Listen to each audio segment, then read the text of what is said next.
Hello everyone, this is 148 Scale Modeling. Today I can finally present a new tutorial on my channel.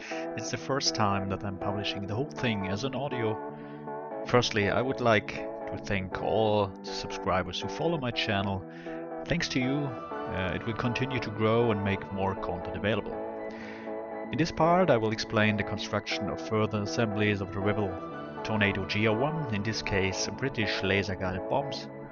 I'm not using any resin parts, only the original parts from Revell. So here we go. Let's start with the preparation.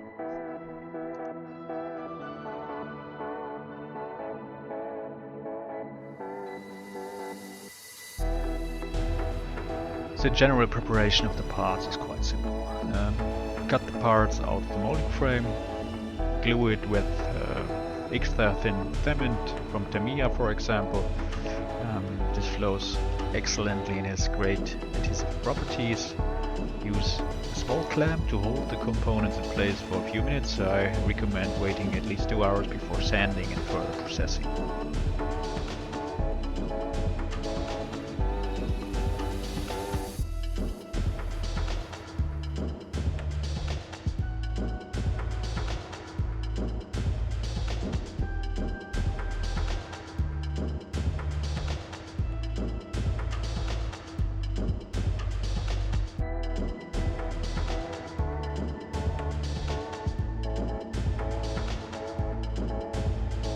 For sanding or removing the burr, it is advisable to use sanding sticks with different grit size as well as cutter knives.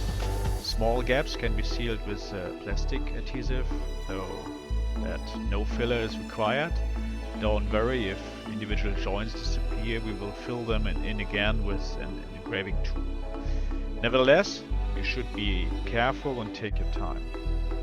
At the end, it's advisable to use 6000 grit sanding pads to give the surface a fine finish. Check the result regularly. After that we can start with the painting job.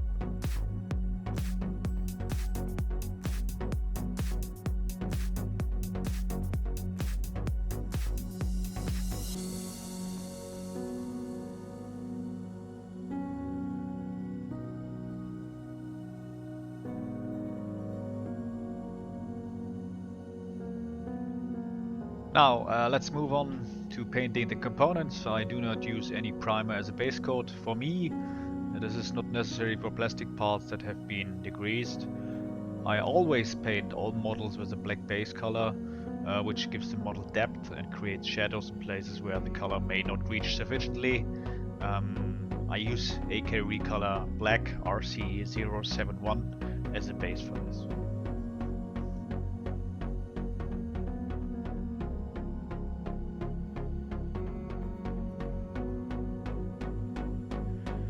These colors from AK have a special property. They dry very quickly and you can start the next step just a few minutes after painting, at least when working with other colors.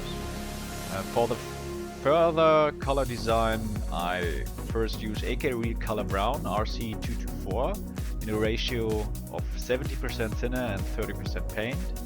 This is a good ratio for a perfect color coding, but keep in mind it is better to work in several thin layers than to apply the color too thickly in one go.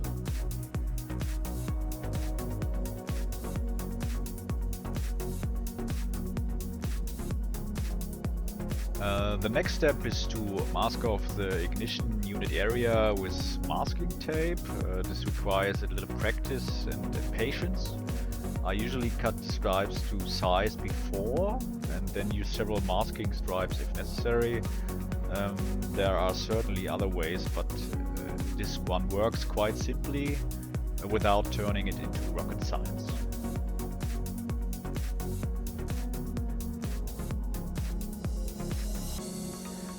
After masking, we'll start painting the entire ignition unit and the tail.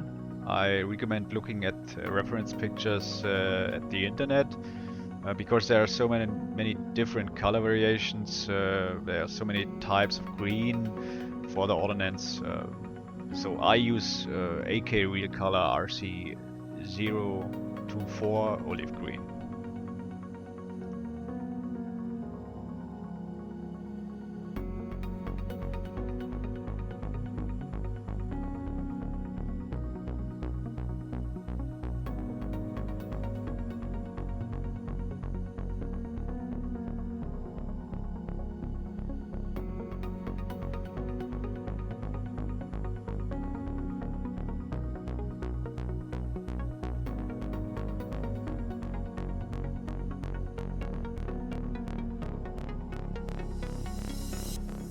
To add a little more contrast to the model, I lighten some areas. I usually mix some Tamiya XF2 white to the main color. The ratio is something about 10% white and 90% main color. But always remember that weathering, washings, oils always reduce this effect significantly. From my opinion, it's enough to lighten the color 2 tones.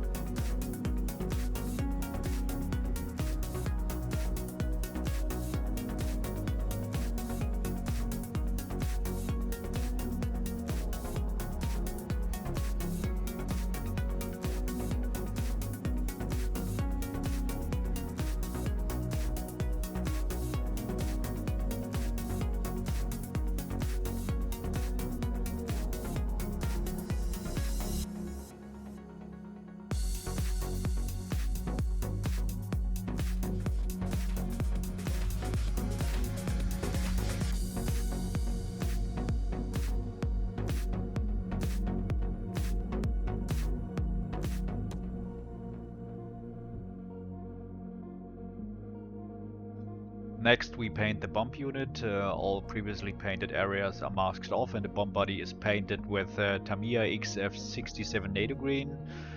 For more contrast, the upper areas are lightened again with little white from Tamiya XF2.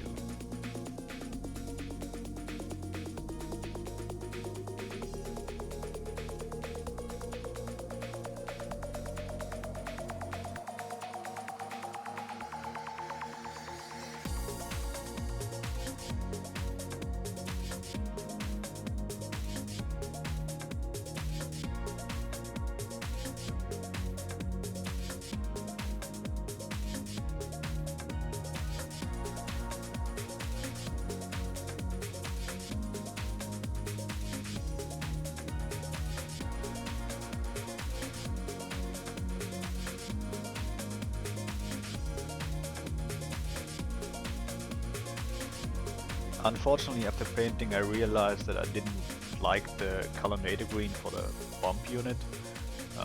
That's why I was on the verge of removing the entire color again. But then I decided to work with filters to make the color a bit more vibrant and warmer. I used acrylic filter from MOMIC 813 military green for this.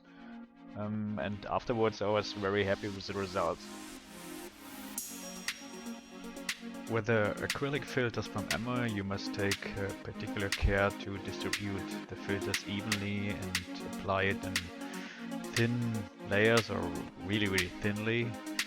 Otherwise noses may form and this can quickly ruin the entire model or result in unnecessary reworking. Yeah, that takes time, that's really unnecessary.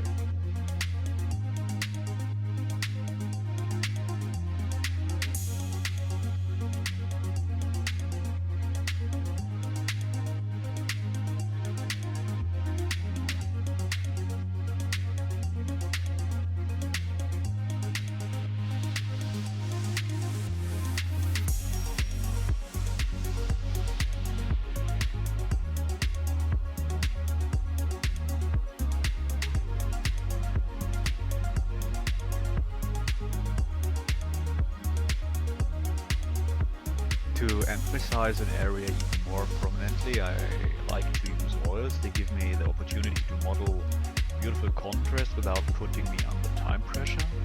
If I do not like it, I simply remove the oils again with a little oil thinner but always make sure that the last layers of color have dried properly and that you have applied a thin film of satin varnish, clear varnish, over the old areas.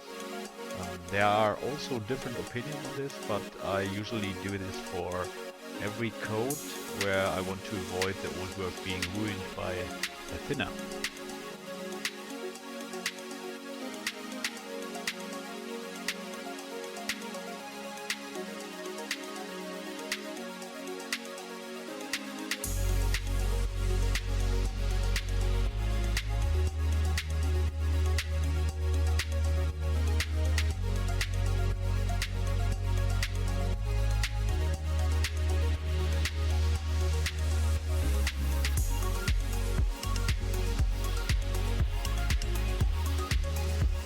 I take particular care to lighten the upper areas of the model more than the lower ones. In my opinion, it is advisable to use an old, not too hard, faded brush that can be frayed at the tip. I then use a color tone that is slightly lighter than the base color. For the ignition unit, I used Emo's oil brusher, in this case AMIC 3517 buff. And for the bomb unit, I mixed the light green from yellow and blue. Do not apply too much paint to the brush or the model, and blend the color by dabbing lightly. Always remember where the light would fall, but it's up to you. It's a personal thing just to find out what is too light or what is too dark.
Now let's move on to the decals.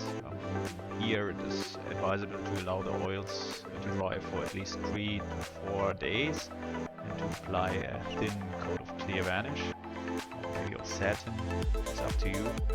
In my opinion, these Revell decals are not quite accurate, so I had to do some rework. Maybe I did something wrong, but there's a solution for everything. Prepare the decals in warm water and then apply them directly to the desired position of the model. I like to push them into position with a cotton bud and only then apply the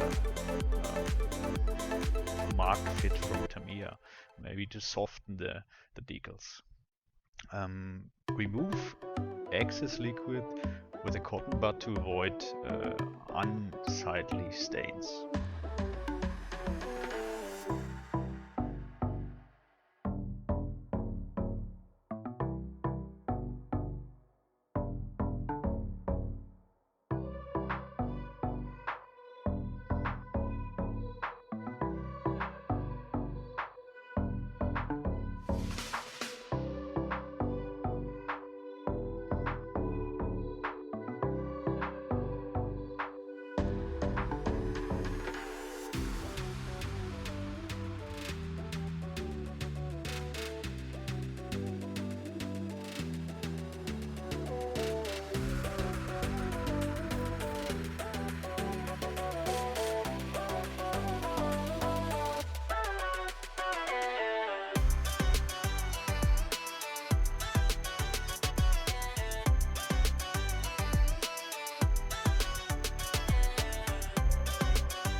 Once we have done this, we'll let the decals dry again.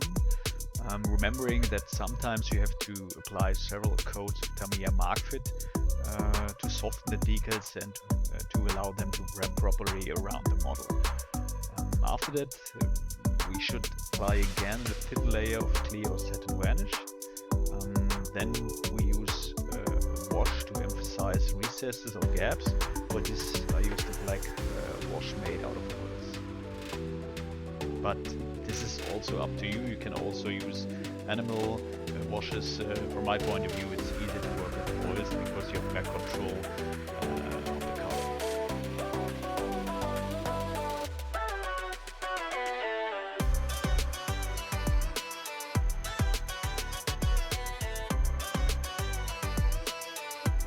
The excess paint can be removed after a drying time of approximately 30 minutes with a little odorless thinner and a soft brush, so you can blend the wash properly. The previously mentioned gap in the decals I closed with a yellow acrylic paint. To give the color band a little more contrast, I created a chipping effect with a slightly lighter shade of yellow. Here I can particularly recommend the acrylic colors from Decals. In my opinion, these are the best acrylic paints you can buy.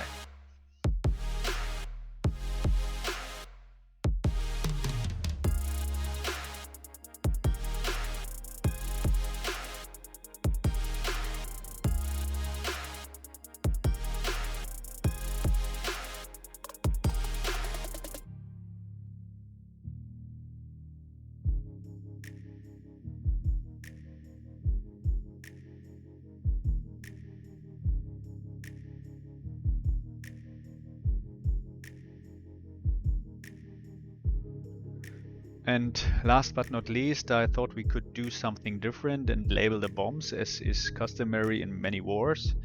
I did some research on the internet and found pictures from the Gulf War that show actual bomb markings from that war. I wanted to orientate myself on reality and found 2 markings for the tornado. At the beginning I was a bit unsure whether I should really do this, as I was afraid of ruining the whole model. But nothing ventured, nothing gained. So I took a very thin brush, thinned the acrylic paint slightly and started. You can see the result here, and in the end I'm actually very happy with the result. But keep in mind, you might want to try it on an old paint tin or something similar first. That is my recommendation. Just to make sure that you do not ruin your entire model in seconds.